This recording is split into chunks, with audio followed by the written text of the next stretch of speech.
On the night of May the 3rd, 1941, a single German bomber dropped 4 bombs on the town of North Shields near Newcastle upon Tyne. One of those bombs struck the basement of Wilkinson's lemonade factory, an air raid shelter where almost 200 people were seeking safety. When the dust settled, 107 men, women and children were dead. It was one of the single worst civilian loss of life from bombing in Britain during the entire Second World War.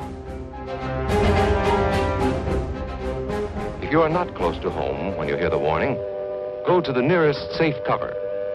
Know where you are to go, or ask an older person to help you. You know the places marked with the S sign? They're safe places to go when you hear the alarm. In 1941, North Shields was an industrial and fishing town on the north bank of the River Tyne. Its shipyards and engineering works made it a clear target for German bombers.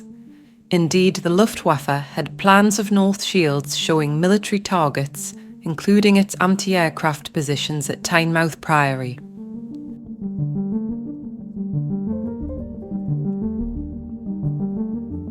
North Shields was crowded with terraced housing and small businesses. It was a working-class community, close-knit but vulnerable.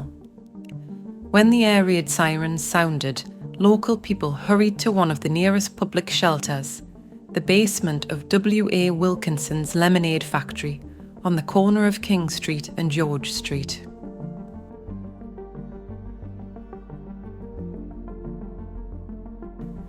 The factory, known locally as the Lemonade Factory, was a converted Victorian hall. Its basement had been designated as a public shelter in 1940, with space for 188 people.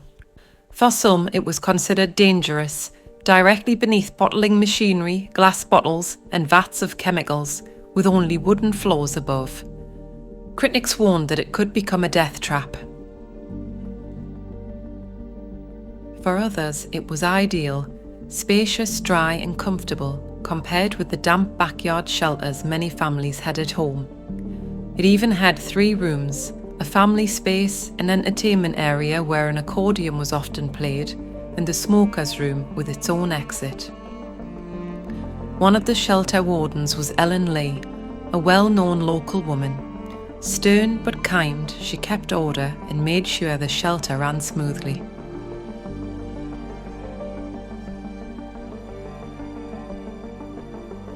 Saturday, May the 3rd, 1941, the air raid siren sounded at 11:12 p.m. By midnight, Wilkinson's shelter was full. 192 people crowded inside, slightly more than the official maximum.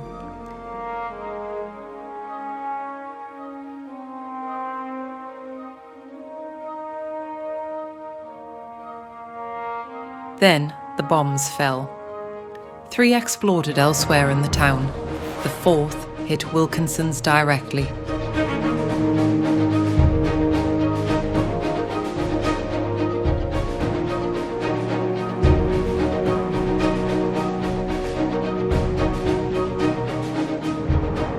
Survivors recalled a dull thud, then the ceiling collapsing as machinery, brick and debris crashed into the cellar.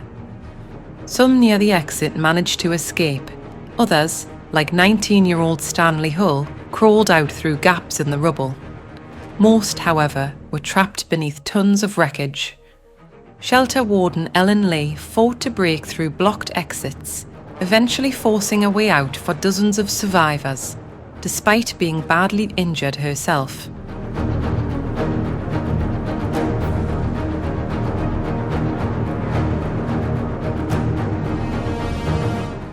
The first rescuers to arrive found devastation. Police and air raid precaution workers struggled through dust and smoke, calling for survivors. Among them were men like George Newstead, Clarence Burdis, and Norman Darling Black, ordinary locals who risked their lives for hours, searching through rubble and helping to rescue survivors. For their courage, they were later decorated. But their work was heartbreaking. Entire families were gone. Children, parents and grandparents, wiped out in an instant.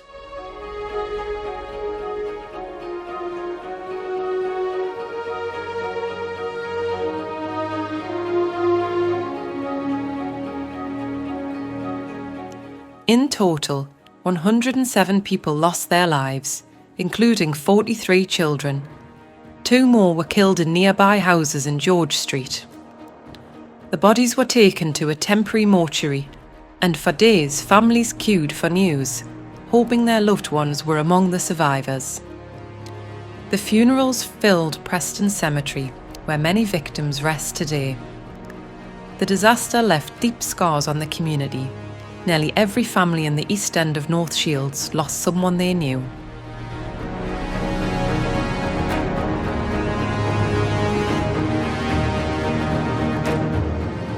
In the weeks that followed, questions were asked. The shelter had been overcrowded. Its ceiling had not been reinforced. The Borough Council quietly reduced the permitted occupancy of basement shelters to just 50.